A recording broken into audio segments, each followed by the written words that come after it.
Baik, kita akan melanjutkan uh, chapter yang ke-37, Again in Captivity, kembali dalam penawanan. Dan beberapa hari yang lalu, kemarin ya, kita telah belajar tentang doa dari Yosafat. Jadi bangsa Israel akan dikepung oleh bangsa Moab dan Edom. Moab dan Amon, sorry. Dan karena Yosafat begitu ketakutan, dia mencari Allah, dia berdoa pada Tuhan, dan Tuhan menjawab doa dari Yosafat. Satu pelajaran iman yang sangat luar biasa ya, yang kita pelajari. Jadi doa Yosafat ini adalah salah satu contoh bagi kita bagaimana kita untuk berdoa pada Tuhan di surga ya. Itu meninggikan dan memuliakan nama Tuhan. Dan kita tahu sebelumnya bahwa raja-raja Israel banyak yang murtad ya. Mereka tidak peduli dengan Allah, sehingga itu menyakitkan hati Allah, menyakiti hati Tuhan. Jika ayahnya murtad, pewaris selanjutnya lebih murtad lagi. Dan pewaris selanjutnya sebagai raja, murtad lagi. Dan itu sangat menyakiti hati Tuhan. Tapi ketika bangsa Israel datang mencari Tuhan, Tuhan segera menjawab doa-doa mereka. Tuhan tidak pernah berlama-lama untuk menjawab setiap permohonan mereka. Dan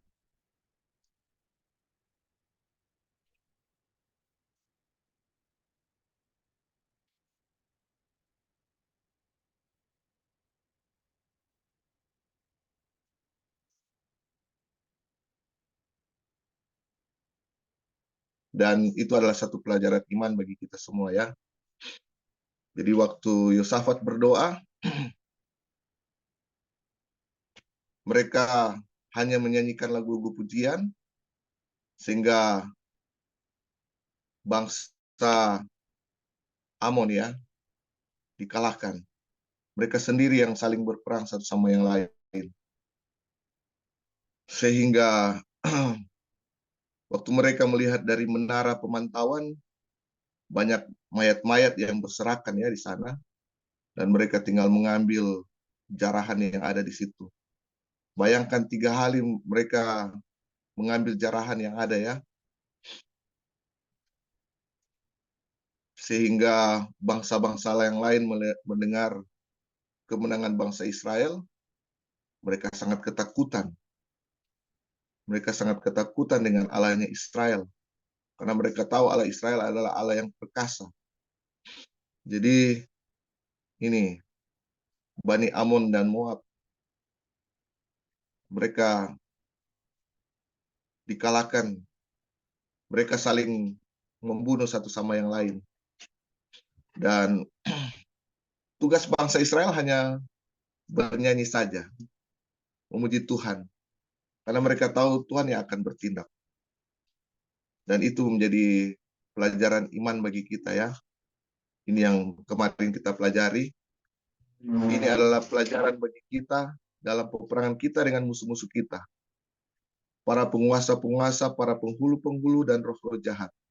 Lawanlah iblis, maka ia akan lari daripadamu. Tapi kita harus melawan dengan teguh dan di dalam iman. Jadi kita hanya melawan dalam percaya saja pada Tuhan. Pada Tuhan hanya akan bertindak. Hanya perlawanan seperti itu yang akan membuatnya lari, karena ia tahu bahwa ia lebih kuat dari kita.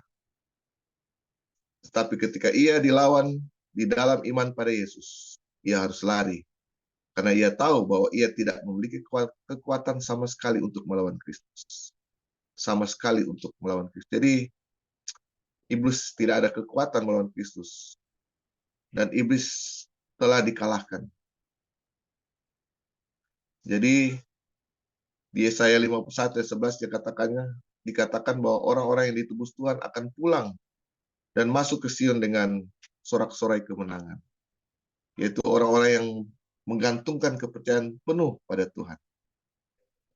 Oke, kita akan membahas di pembahasan yang baru, yaitu apa yang mungkin terjadi. Jadi, what might have been ini artinya kira-kira apa yang akan terjadi jika bangsa Israel itu bergantung sepenuhnya pada Tuhan, menyandarkan kepercayaan penuh pada Tuhan.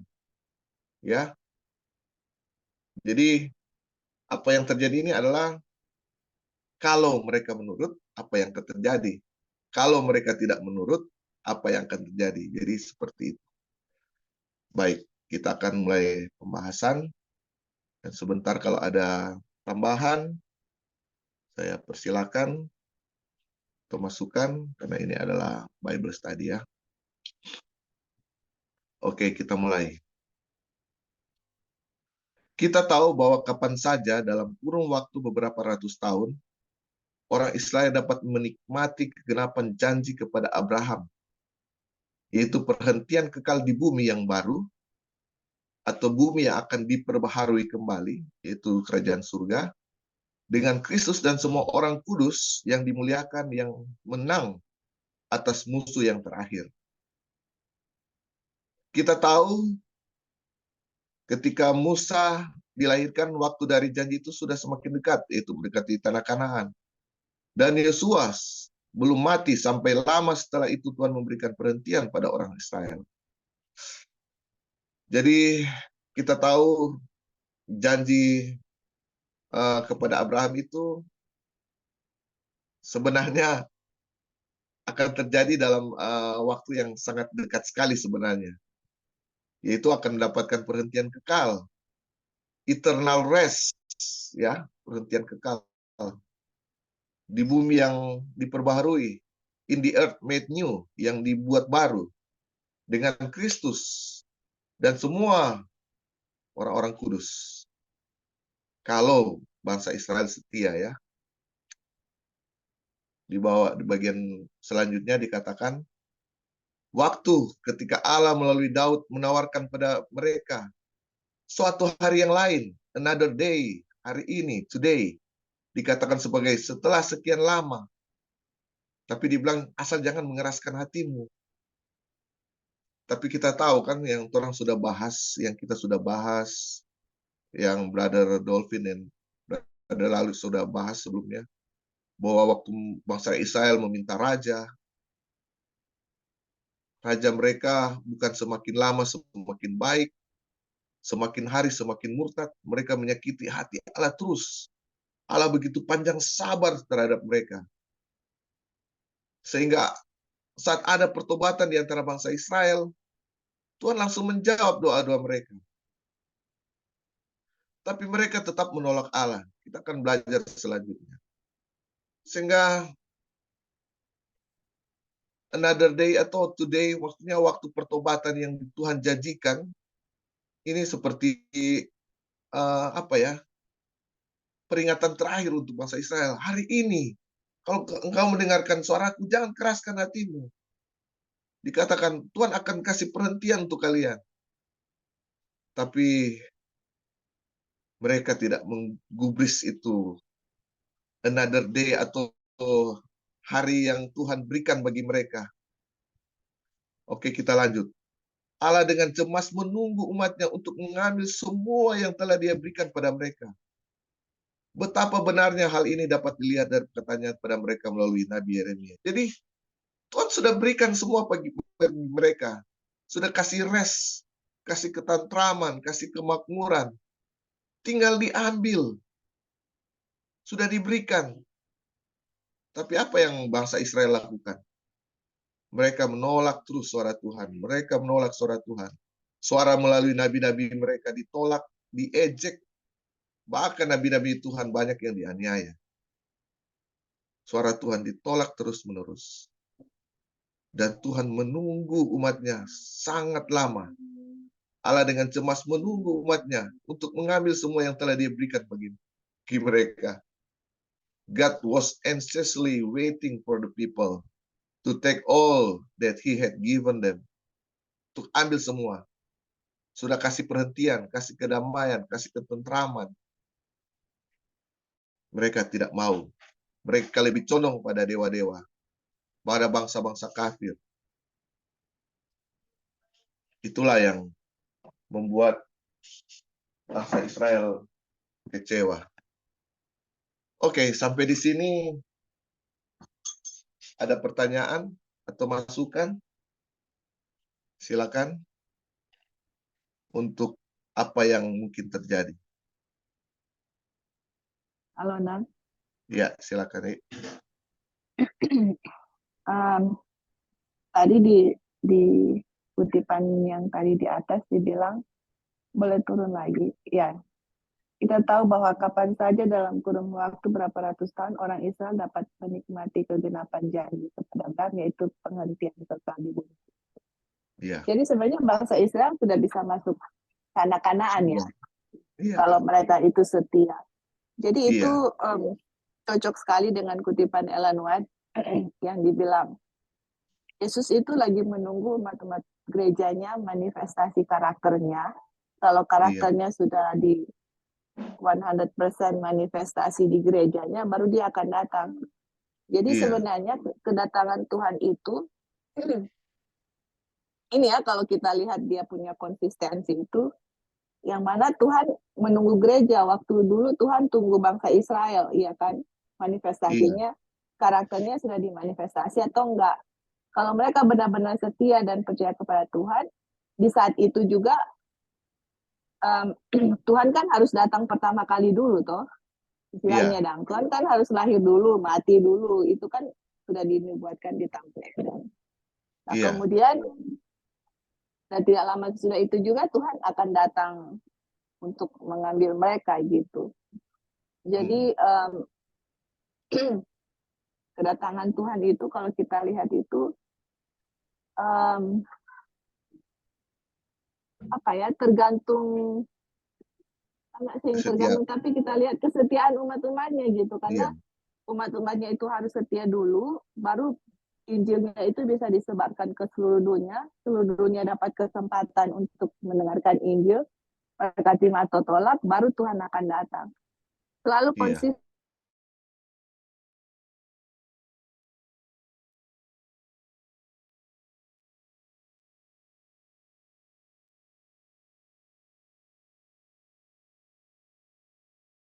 Gitu. Jadi keterlambatan kedatangan Tuhan itu sebenarnya berdasarkan kesetiaan umat-umatnya ya, apakah umat-umatnya setia atau tidak, karena Tuhan tidak mau umat-umatnya binasa, dia mau semua diselamatkan. Itulah sebabnya keterlambatan akan kedatangan Tuhan gitu. Jadi pelajaran yang yang kita dapat sendiri ya di saat ini adalah Tuhan itu panjang sabar, salah satu karakternya. Dengan kepanjang sabarannya itu seakan-akan kita rasa aduh kapan ini Tuhan datang gitu ya.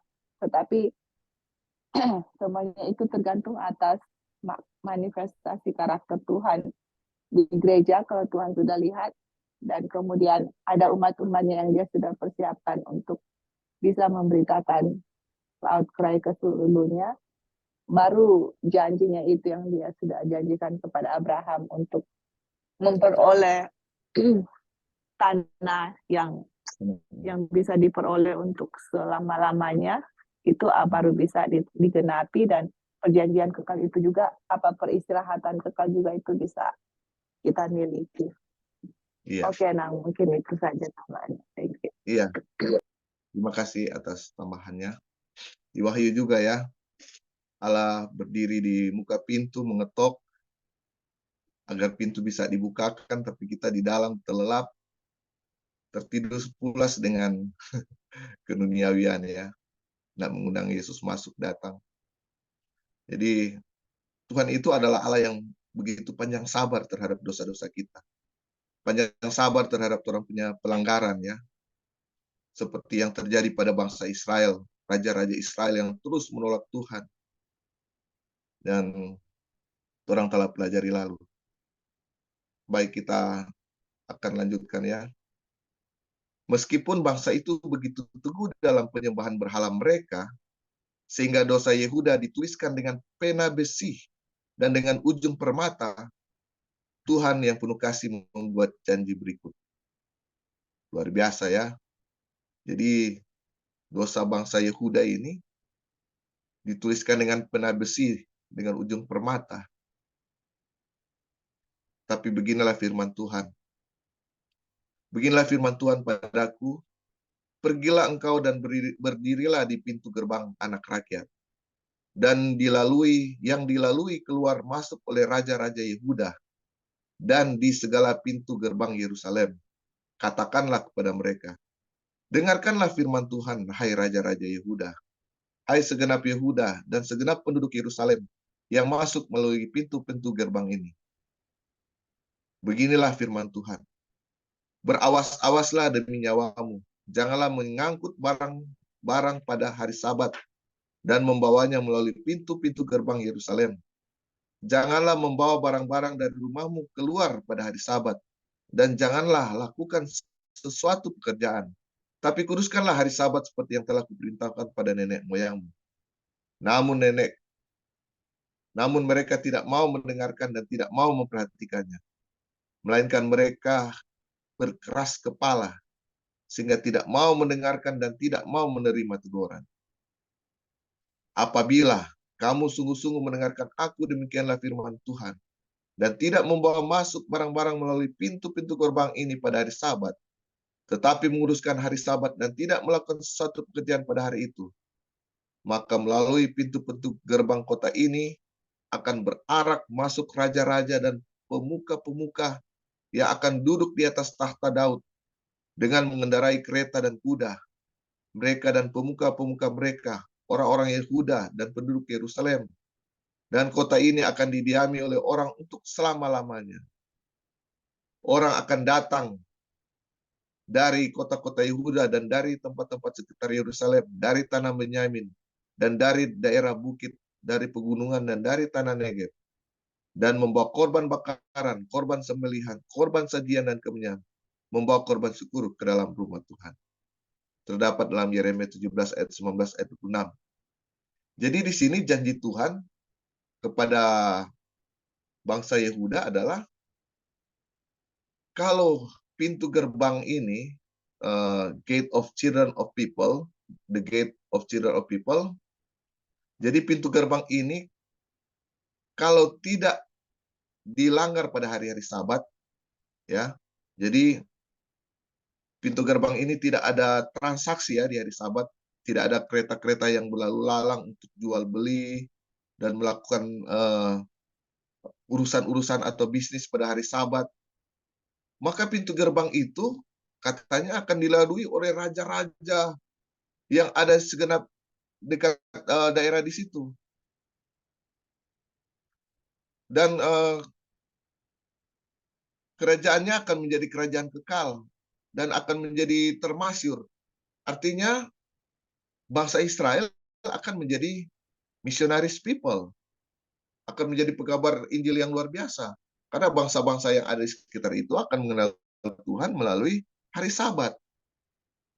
Ini, maka melalui pintu-pintu gerbang kota ini akan berarak masuk raja-raja dan pemuka-pemuka yang akan duduk di atas tahta Daud, mengendarai kereta dan kuda. Luar biasa. Asalkan mereka benar-benar menguduskan hari Sabat, tidak melanggar kesucian hari Sabat.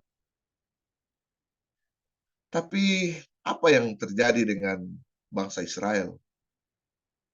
Di sini J.J. Wagoner mengatakan, kita tidak perlu berspekulasi tentang bagaimana janji ini akan digenapi. Cukuplah bagi kita untuk mengetahui bahwa Allah telah mengatakannya. Jadi kita tidak perlu spekulasi, oh gimana ya janji ini digenapi atau tidak. Tapi di sini katakan cukuplah, Tuhan suka katakan seperti itu. Dan dia sanggup menggenapi setiap janji yang baik. Jadi seperti Yeremia bilang, rancangan Tuhan adalah rancangan yang terbaik, rancangan damai sejahtera. Pemikiran Tuhan adalah pemikiran yang baik untuk kita. Tidak ada maksud-maksud jahat dalam pemikiran Tuhan. Sejak dari hari penciptaan dunia ini, Tuhan menciptakan semua baik adanya. Semua yang terbaik untuk manusia. Kalau mereka taat ya. Jadi di sini katakan cukuplah bagi kita untuk mengetahui bahwa Allah telah mengatakannya dan dia sanggup menggenapi setiap janji yang baik. Membangun kembali kota yang lama dan menjadikannya baru tentu semudah mengubah tubuh kita yang hina ini sehingga serupa dengan tubuhnya yang mulia atau membuat kota yang sama sekali baru untuk menggantikan kota yang lama. Jadi tidak ada yang mustahil bagi Tuhan. Jadi membuat satu kota yang lama menjadi kota yang baru, atau ya old city to make it new, itu semudah mengubah tubuh kita yang hina ini menjadi tubuh yang mulia ya. Karena di Eden kita kehilangan kemuliaan Allah kan.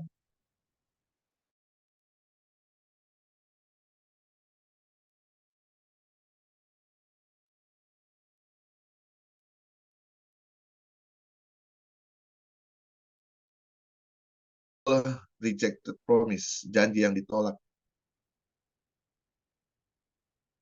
Oke, saya bacakan. Ingatlah bahwa hal yang dijanjikan oleh Yeremia ini terjadi pada hari-hari terakhir kerajaan Yehuda. Karena Yeremia baru mulai bernubuat pada zaman Yosia bin Amon pada tahun ke-13 pemerintahannya. Hanya 21 tahun sebelum dimulainya pembuangan ke Babel. Jadi ini adalah disampaikan oleh Yeremia ya, sebelum bangsa Israel ditawan ke Babel. Jadi ini adalah janji Yeremia pada hari-hari terakhir. Bayangkan ini janji yang Tuhan berikan bagi bangsa Israel, bagi bangsa Yehuda, dan mereka terima. Apa yang Tuhan amarkan dan mereka ikuti. Seperti yang saya bacakan tadi. Bukannya bangsa Babel akan datang menawan mereka, justru bangsa Babel dan orang-orang yang sekitar akan datang masuk ke Yehuda melalui pintu gerbang anak rakyat tadi yang disebutkan, dan akan membawakan persembahan-persembahan yang besar untuk bangsa-bangsa raja-raja Yehuda yang ada saat itu. Tapi sayang ya, semua tidak sesuai dengan ekspektasi. Sebelum Yeremia mulai bernubuat, hampir semua nabi telah menyelesaikan tugas mereka dan meninggal dunia. Jadi banyak nabi-nabi yang sudah melakukan nubuatan-nubuatan mereka pada bangsa Israel. Kita tahu nabi-nabi yang menubuatkan tentang bangsa Israel ditolak, diejek, ditertawakan, bahkan ada yang dibunuh. Ya, sebelum Yeremia mulai bernubuat, hampir semua nabi telah menyelesaikan tugas mereka dan meninggal dunia. Nubuatan Yesaya, Hosea, Amos, Mika, dan lainnya. Semua nabi utama sudah ada di tangan orang-orang sebelum Yeremia lahir. Luar biasa. Sudah banyak ayat amaran ya. Ini adalah fakta yang tidak boleh diabaikan. Karena ini adalah fakta yang paling penting. Di dalam nubuat tersebut terdapat banyak janji tentang pemulihan Yerusalem. Jadi di nubuatan yang dilakukan sebelum Yeremia, dari Yesaya, Hosea, Amos, itu adalah janji-janji untuk memulihkan kembali Yerusalem saat mereka murtad dari dosa-dosa dan pelanggaran mereka. Yang semuanya dapat digenapi jika umat itu mau memperhatikannya. Jadi apa yang Tuhan janjikan, mudah sekali Tuhan akan, bukan mudah, pasti akan digenapi. Semua janjinya, seperti janji kedatangan yang kedua kali, pasti akan digenapi. Semua nubuatan-nubuatan yang di Alkitab tentang kedatangan anak manusia itu semua digenapi. Jadi asalkan mereka mendengar dengan sungguh-sungguh nubuatan-nubuatan tersebut. Di dalam nubuat-nubuat tersebut terdapat banyak janji tentang pemulihan Yerusalem yang semuanya dapat digenapi jika umat itu mau memperhatikan. Tetapi seperti semua janji Allah lainnya, janji-janji itu ada di dalam Kristus. Janji-janji itu berkaitan dengan kekekalan dan bukan hanya dengan waktu. Tetapi karena orang-orang pada masa itu tidak menerimanya, jadi mereka tolak, maka janji-janji itu tetap sama segarnya bagi kita. Wah, luar biasa. Janji-janji yang diberikan pada bangsa Israel yang lalu, yang dorang tolak, dorang cemooh, dorang hina, bahkan nabi-nabi yang memberikan nubuatan mereka aniaya, janji itu masih segar untuk kita saat ini. Asalkan janji-janji itu pun kita menerimanya. Jadi kadang-kala kalau kita baca janji-janji yang ada di kitab-kitab nabi-nabi yang ada di perjanjian lama, itu seperti segar di ingatan kita apa yang Tuhan janjikan. Dan janji-janji itu waktu kita baca seperti untuk kita. Walaupun janji-janji itu adalah janji-janji pemulihan kepada pemulihan Yerusalem pada raja-raja yang sebelumnya. Tapi mereka menolak janji-janji itu. Jadi luar biasa sekali ya. Janji-janji Tuhan pada umatnya menunjukkan kasih setianya yang begitu besar. Baik, sampai sini mungkin ada tambahan dari Oi, Lali. Kalau tidak, saya lanjut. Tetapi karena orang-orang pada masa itu tidak menerimanya, maka janji-janji itu tetap sama segarnya bagi kita. Nubuatan-nubuatan itu hanya dapat digenapi oleh kedatangan Tuhan yang kita nantikan saat ini. Jadi, nubuatan-nubuatan itu akan digenapi saat Tuhan datang. Yang kita nantikan satu kerajaan yang baru. Jadi, kerajaan-kerajaan yang Tuhan percayakan pada manusia, pada bangsa Israel, mereka tidak menggunakannya dengan sebaik-baiknya. Nubuat yang tersebut berisi Injil untuk zaman ini. Sama pastinya dengan kitab-kitab Matius dan Yohanes dan surat-surat Paulus. Jadi luar biasa ya. Nubuat-nubuat yang ada di zaman dahulu kala itu adalah berisi Injil. Jadi Injil itu sama ya dengan kitab Matius, Yohanes, dan surat-surat Paulus. Oke, sampai situ ada yang mau tambahkan, dipersilakan. Atau ada pertanyaan? Kalau Nang, ada nggak? Ya, bisa ya. Ada kutipan Ellen White bilang, all ancient prophets, nabi-nabi zaman dulu speak less for their time, berbicara lebih sedikit di zaman mereka daripada in our time. Jadi istilahnya apa yang mereka bilang itu kebanyakannya itu untuk orang gitu.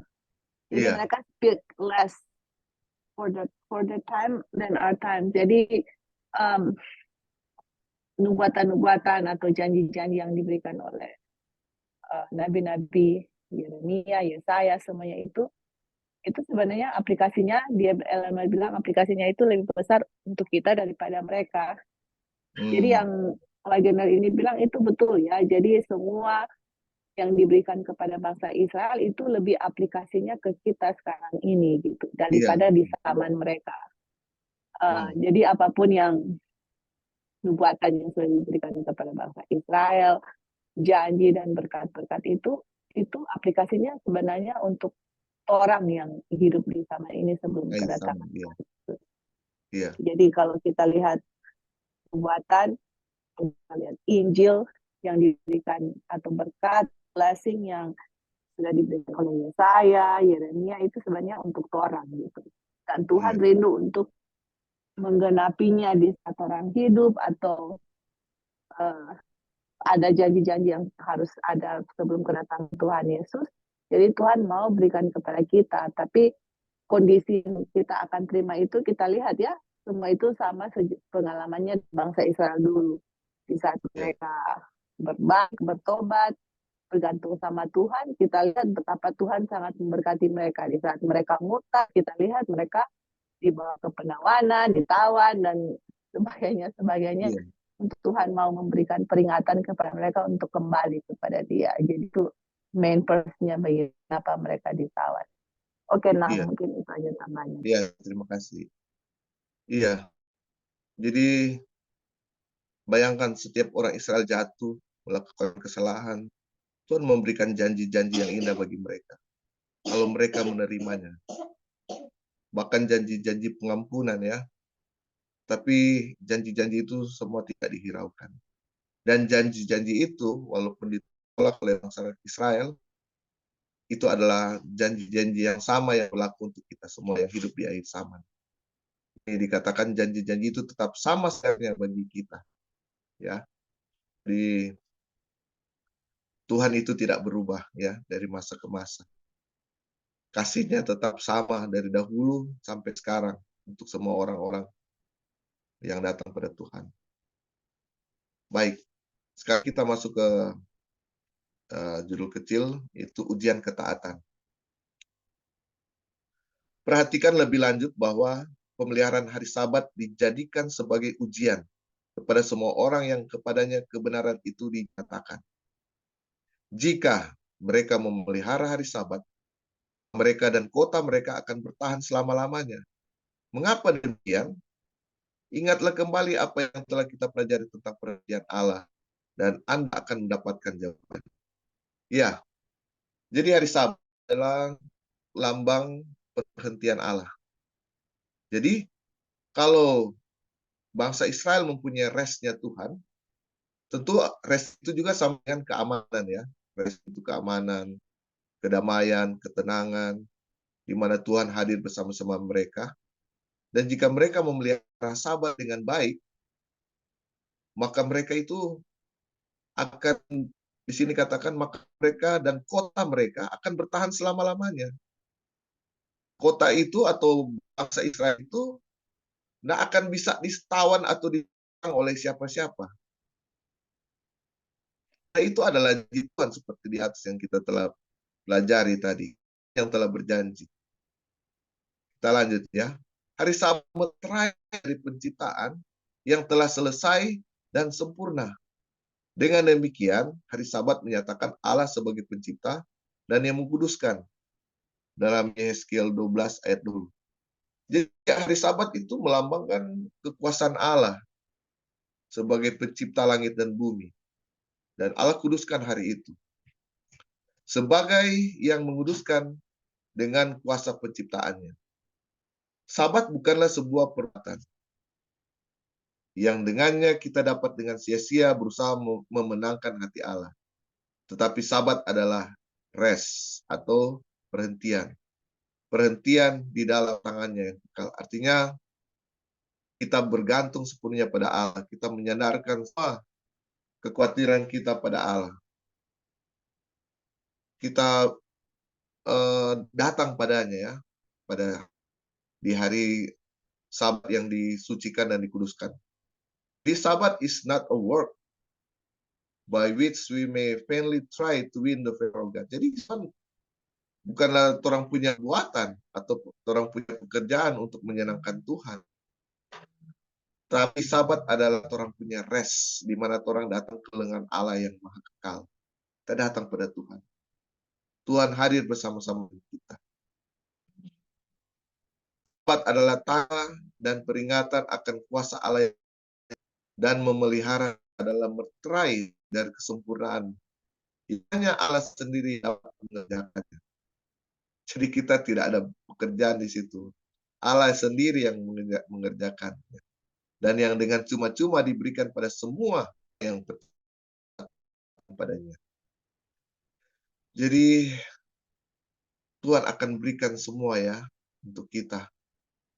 Asal kita mempunyai rest in di everlasting arms, di lengannya yang di tangannya yang kekal ya. Ini berarti kepercayaan yang penuh dan sempurna Tuhan. Bahwa Dia dan akan kita dengan kuasa yang sama yang digunakan untuk menciptakan segala sesuatu pada mulanya. Jadi saat kita menaruh kepercayaan yang penuh pada Tuhan, penuh dan sempurna, Dia bisa menyelamatkan kita, bukan akan menyelamatkan kita, dengan kuasa yang sama waktu Dia menciptakan langit dan bumi pada mulanya. Jadi itu tidak ada yang mustahil bagi kita. Jadi untuk menyelamatkan umat manusia adalah kesenangan bagi Allah. Satu sukacita bagi Tuhan. Asalkan kita datang pada restnya, tempat perhentiannya. Tapi di atas kita telah baca ya, bagaimana bangsa Israel tidak mengindahkan restnya Tuhan. Pintu gerbangnya tetap dibuka untuk urusan-urusan pada hari Sabat. Oke, kita lanjut. Oleh karena itu, kita melihat bahwa karena janji yang sama masih ada bagi kita yang telah diberikan kepada Israel kuno, maka sudah seharusnya hari Sabat juga menjadi hari yang sangat penting di zaman kita. Lebih-lebih lagi ketika hari kedatangan Kristus semakin dekat. Waduh. Jadi janji yang sama kepada bangsa Israel itu masih berlaku sama untuk kita, masih segar ya. Apalagi kita hidup di zaman di mana Yesus sudah semakin dekat untuk datang. Ya. Jadi Tuhan akan lihat siapa umat-umat Allah yang begitu dekat dengan Dia, yang datang pada tempat perhentiannya, yang tidak menajiskan hari-harinya, hari-hari Sabatnya. Oke. Jadi itu ya inti dari ujian ketaatan. Jadi ujian ketaatan kita adalah hari Sabat. Sama seperti bangsa Israel. Baik, sampai di sini ada tambahan untuk ujian ketaatan.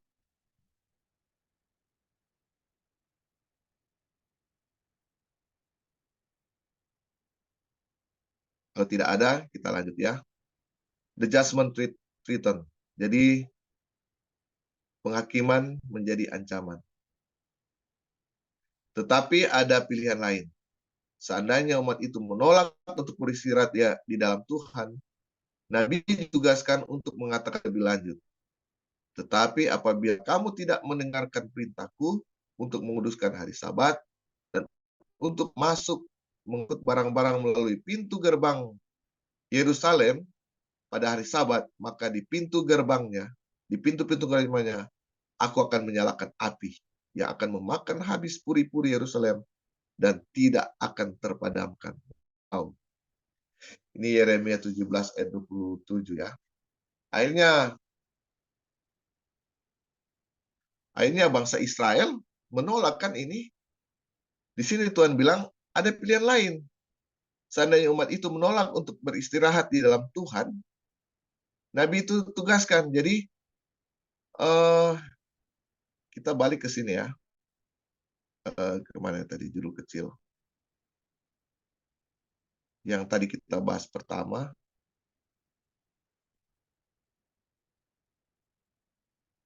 Apa yang akan mungkin terjadi ya?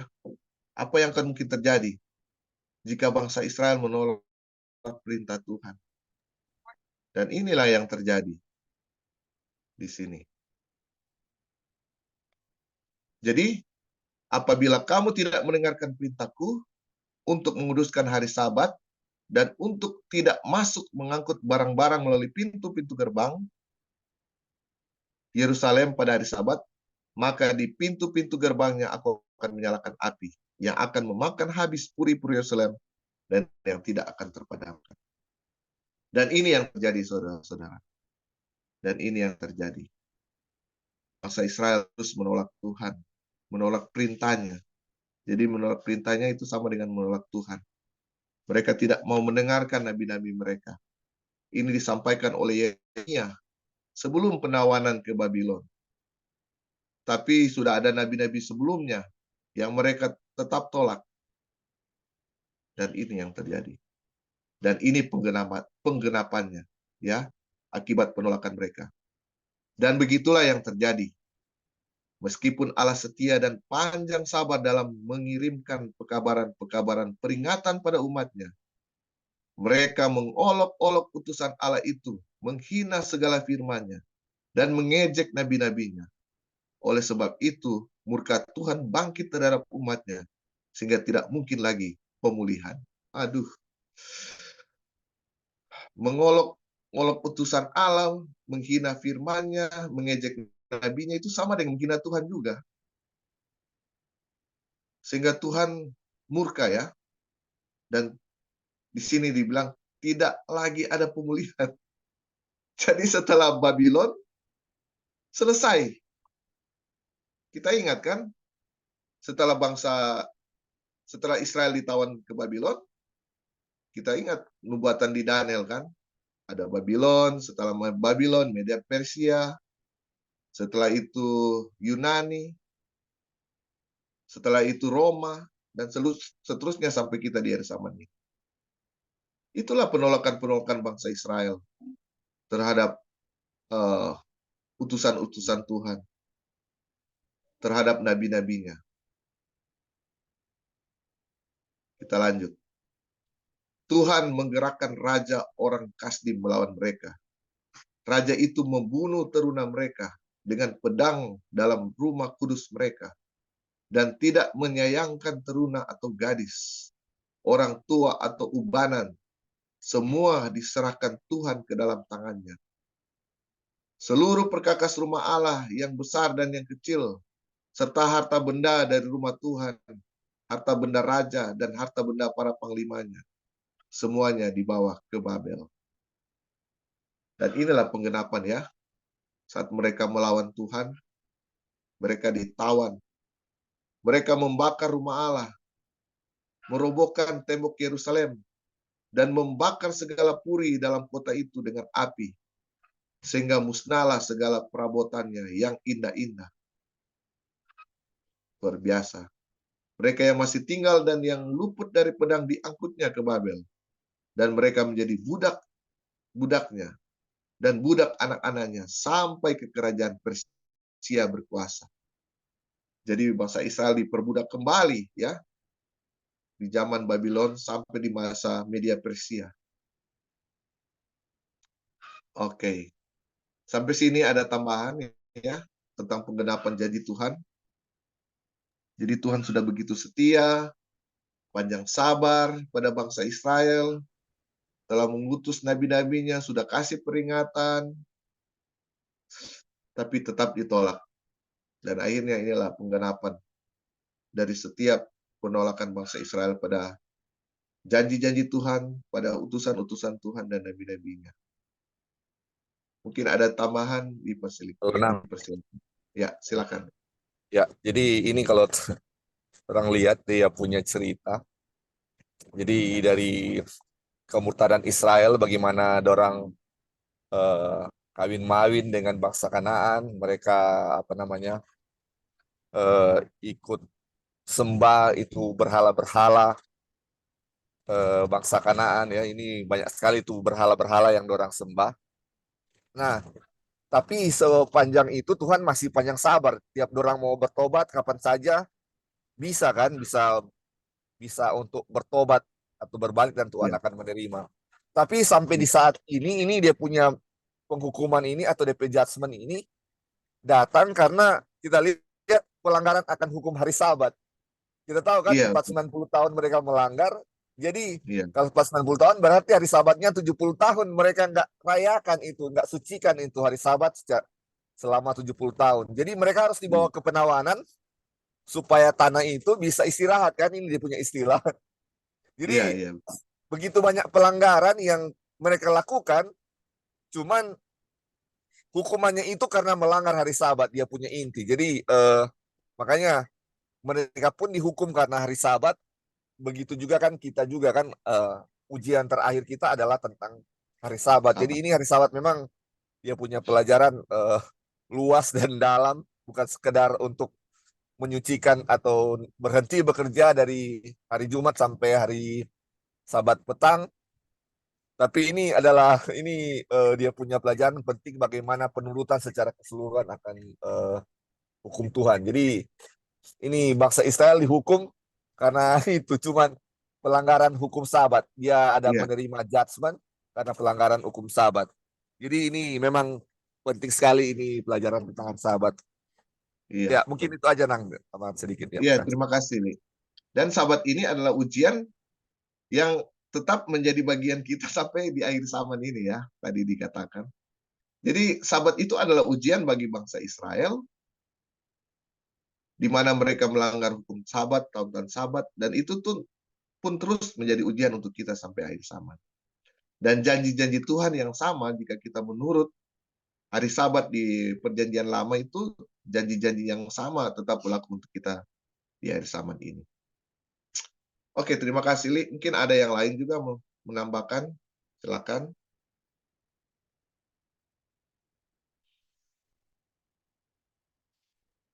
Oke, baik. Kita lanjut ya.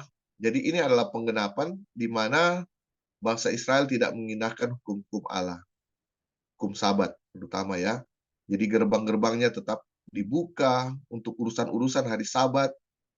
Yang tadinya Tuhan berjanji, kalau gerbang-gerbang itu tidak melanggar hari Sabat, jadi waktu hari istirahat, mereka juga beristirahat, tidak melakukan urusan-urusan pada hari Sabat, maka bangsa-bangsa yang lain itu akan datang ke Yehuda. Mereka akan datang. Ini yang terjadi dalam penggenapan nubuatan, Tuhan menggerakkan bangsa-bangsa yang lain ya untuk menyerang, membakar kota-kota itu sampai habis tuntas, bahkan teruna-teruna mereka dibunuh semuanya. Dari anak-anak sampai orang-orang tua dibunuh semuanya. Perhiasan-perhiasan emas yang bagus-bagus semua diambil semua. Oke, kita lanjut ya. Tuhan menggerakkan raja orang Kasdim melawan mereka. Raja itu membunuh teruna mereka dengan pedang dalam rumah kudus mereka. Dan tidak menyayangkan teruna atau gadis, orang tua atau ubanan. Semua diserahkan Tuhan ke dalam tangannya. Seluruh perkakas rumah Allah, yang besar dan yang kecil, serta harta benda dari rumah Tuhan, harta benda raja dan harta benda para panglimanya, semuanya dibawa ke Babel. Mereka membakar rumah Allah, merobohkan tembok Yerusalem, dan membakar segala puri dalam kota itu dengan api, sehingga musnahlah segala perabotan yang indah-indah. Mereka yang masih tinggal dan yang luput dari pedang diangkutnya ke Babel dan menjadi budaknya dan budak anak-anaknya sampai ke Raja Mesir. Dengan demikian genaplah firman Tuhan yang diucapkan Yeremia, sampai tanah itu pulih dari akibat dilalaikannya tahun-tahun Sabatnya, karena tanah itu tandus selama menjalani Sabat hingga genap 70 tahun. Ya, seperti yang Lali sampaikan tadi ya. Jadi akhirnya tanah itu dipulihkan kembali ya, saat mereka ditawan ke Babylon. Tanah itu dibiarkan ada restnya, ada istirahatnya. Karena mereka langgar tanah itu ya, selama tadi berapa, 70, 40, 90. iya, 90. 490. Jadi 70 tahun ya, tanah itu diistirahatkan. Ya. Oke, kita ke pembahasan selanjutnya. Mungkin sampai di poin ini saja ya, Li ya. Israel di bawah kekuasaan Babel. Iya, iya boleh. Iya. Oke, Israel di bawah kekuasaan Babel. Raja terakhir di Yerusalem adalah Sedekia, tapi dia bukanlah raja yang merdeka. Jadi dia raja tapi raja dalam penawanan ya, artinya but he was not an independent king. Jadi bukan raja yang merdeka lah begitu. Jadi raja di bawah jajahan. Jadi raja terakhir Yerusalem adalah Sedekia, tapi dia bukanlah raja yang merdeka. Beberapa tahun sebelum dia naik tahta, Nebukadnezar telah mengepung Yerusalem. Dan Tuhan telah memberikan kota itu kepadanya. Jadi kota itu diserahkan pada Nebukadnezar. Meskipun Yoyakim Ya, meskipun Yoyakim dikalahkan, dia diizinkan untuk memerintah di Yerusalem sebagai pangeran bawahan. Atau pangeran bawahan artinya dia pangeran tapi ada atasannya gitu. Yang dia lakukan selama 8 tahun. Pada saat kematiannya, putranya Yoyakim menggantikannya, tetapi ia hanya memerintah selama 3 bulan sebelum Nebukadnezar mengepung Yerusalem lagi dan menaklukkannya, dan mengangkut raja dan keluarga serta semua perajin dan tukang besi ke Babel, dan tidak ada yang ditinggalkan kecuali orang-orang yang lemah atau paling miskin dari rakyat negeri itu. Oke, jadi inilah akibat dari melanggar janji-janji Tuhan bagi bangsa Israel. Akhirnya berakhir sudah ya kekuasaan mereka, dan mereka dibawa kekuasaan Babylon. Dan Babylon ini sebenarnya Tuhan juga yang gunakan Nebukadnezar ya. Jadi bangsa Israel ini, Ellen White katakan, kenapa ini saya kutip tulisan Ellen G. White di sini dikatakan, why did the Lord permit Jerusalem to destroy it by fire the first time?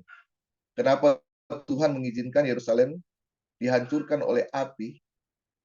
Why did he permit his people to be overcome by their enemies and carried into heathen lands? Kenapa Tuhan mengizinkan musuh menaklukkan Israel dan dibawa ke heathen land, itu maksudnya ke tanah kafir ya, kalau nggak salah. It was because they had failed to his missionaries. Itu karena mereka gagal untuk menjadi misionaris Allah. Jadi sebenarnya Tuhan mau bangsa Israel, yang lalu pernah pelajari ya, bangsa Israel sebagai bangsa misionaris.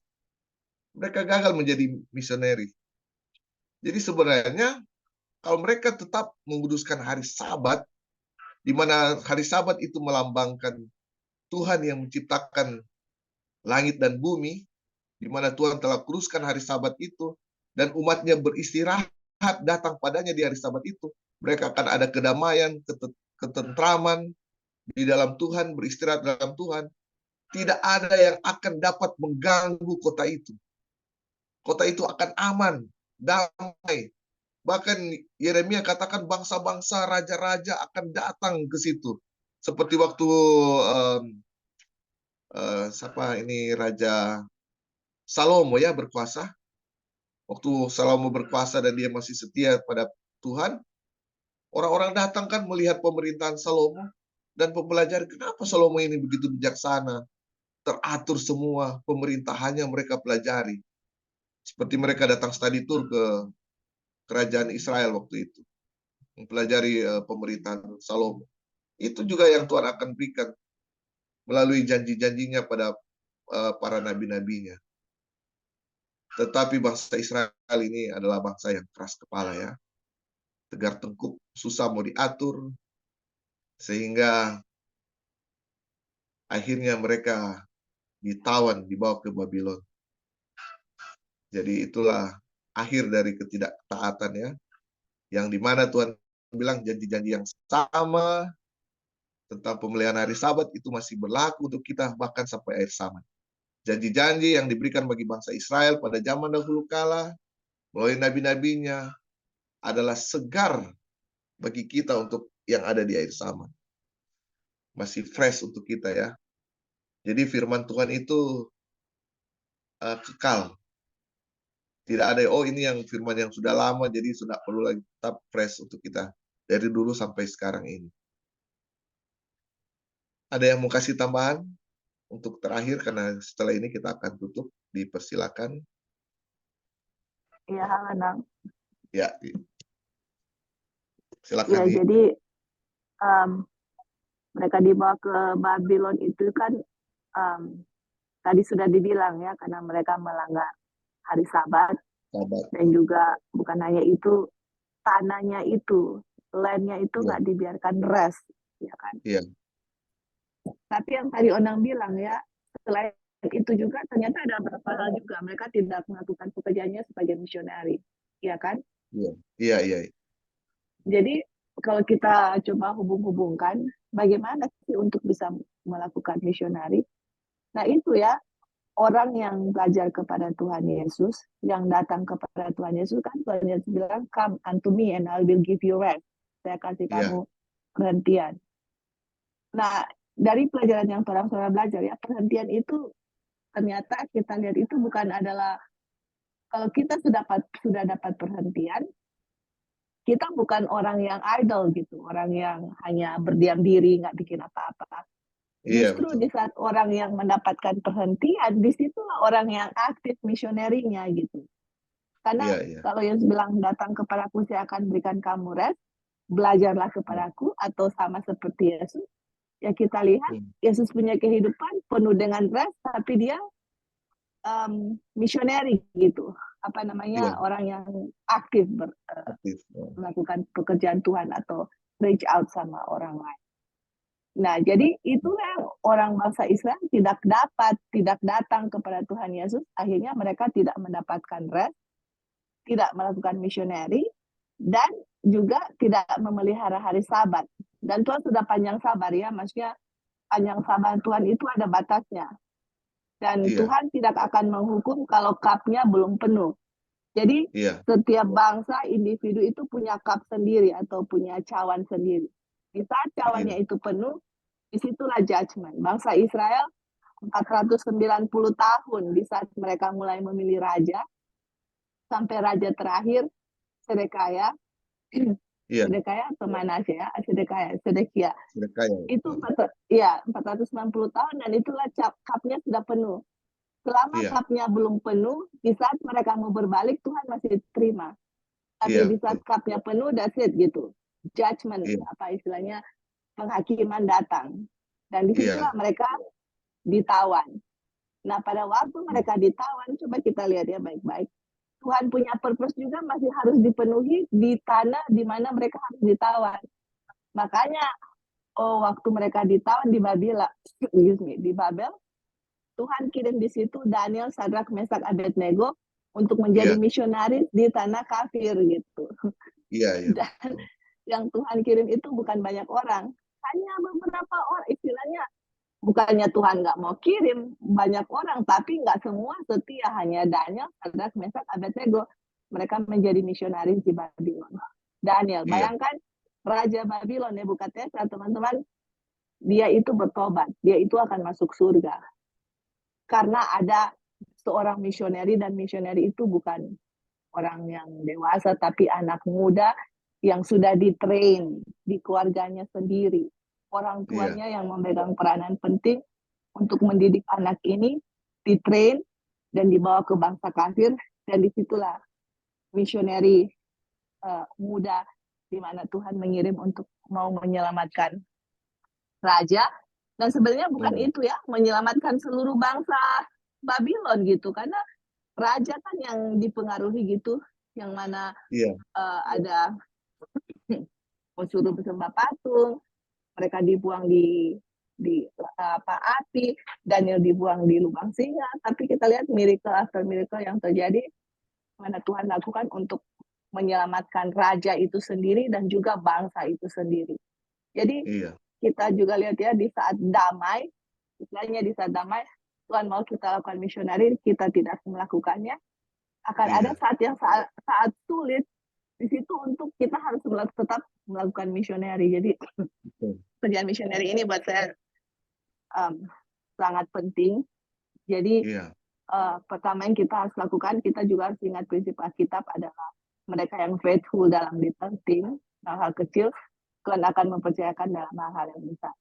Jadi di iya, mana itu dimulai ya, di rumah tangga, hal-hal iya, yang betul. kecil, bagaimana kita jadi misioneri untuk keluarga saya, anak-anak saya, train anak-anak saya, kemudian dari jangkauan yang kecil itu baru bisa ke jangkauan yang besar. Kita nggak bisa mau jangkau keluar kalau di dalam kita berantakan gitu.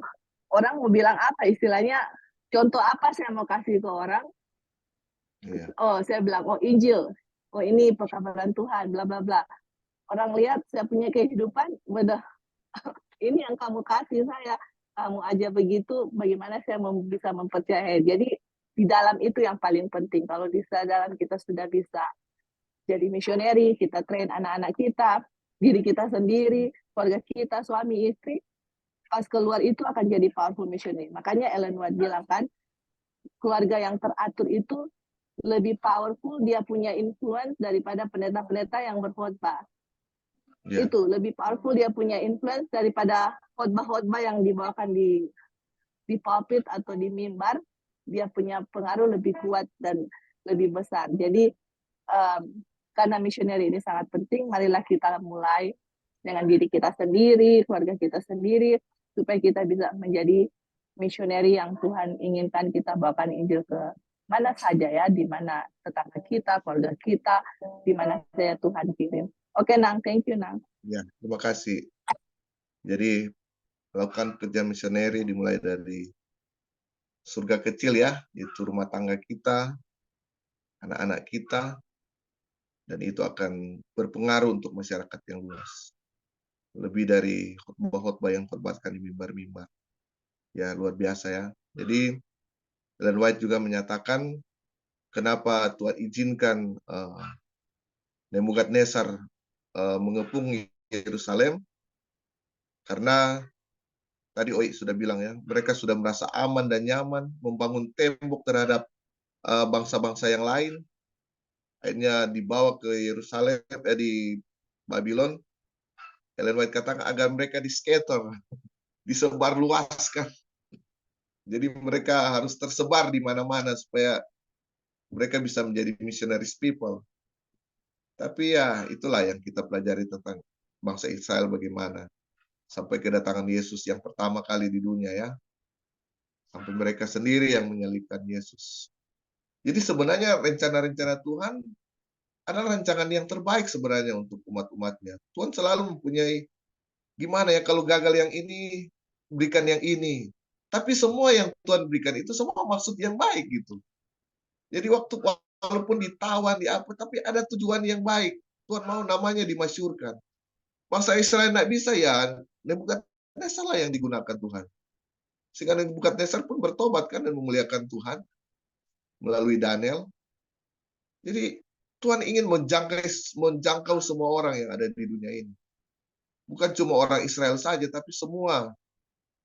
Supaya setiap orang yang percaya tidak binasa, melainkan beroleh hidup yang kekal. Kan? Itu tujuan Tuhan sebenarnya. Sebenarnya Tuhan ingin menggunakan bangsa Israel untuk menyelamatkan bangsa-bangsa kafir yang lain. Melalui Yosafat tadi. Waktu Yosafat, tuh bangsa Amon itu dikalahkan, bangsa-bangsa yang lain langsung mengakui Tuhan sebagai Raja. Mereka ketakutan dan membesar-besarkan nama Tuhan. Tapi akhirnya Yosafat juga, akhirnya saat bergaul dengan Raja Israel yang saya lupa namanya, saat mereka bersekutu, Yosafat pun jatuh lagi. Sehingga kapal-kapalnya dihancurkan ya. Karena dia gagal lagi. Walaupun tadinya dia berdoa pada Tuhan, meninggikan Tuhan, membesar-besarkan Tuhan. Sehingga Tuhan membantu dia mengalahkan musuh-musuhnya. Akhirnya dia jatuh lagi pada akhirnya. Ya, yang penting kita sudah melihat bahwa Tuhan itu sangat baik. Kasih setianya tidak pernah berakhir. Kasih setia Tuhan itu selalu baru setiap pagi ya. Jadi tinggal kita ya yang menerima apa yang Tuhan telah janjikan. Tadi orang sudah baca, tinggal mengambil apa yang Tuhan telah janjikan ya. Melalui para nabi, nabi yang ada zaman perjanjian lama maupun sekarang di perjanjian baru. Jadi itulah Tuhan itu begitu baik dalam orang punya kehidupan. Ada lagi yang mau tambahkan? Silakan. Sebelum kita akan tutup. Jadi pertemuan berikut kita akan bahas tentang sumpah palsu dan pemberontakan Sedekia. Baik, kalau tidak ada lagi yang mau tambahkan, kita akan tutup Bible study ini. Saya akan tutup dengan doa. Mari kita berdoa.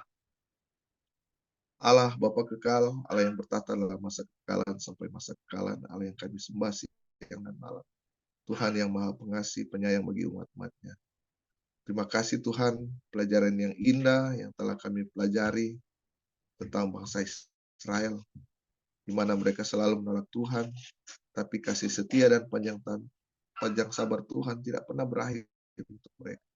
Dan biarlah janji-janji yang Tuhan berikan bagi mereka dapat kami pegang teguh hingga saat ini. Kami bisa menuruti semua yang Tuhan telah perintahkan. Kami mohon ampun Tuhan atas dosa-dosa dan pelanggaran yang sering kami perbuat di hadapan Tuhan, menyakiti hati Tuhan. Sehingga kami sebagai manusia yang lemah, kadang-kala gagal memenuhi apa yang Tuhan telah janjikan dalam kehidupan kami.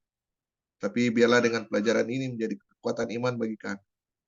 Iman kami dikuatkan lagi, agar kami selalu setia pada Tuhan, mentaati setiap janji-janji Tuhan.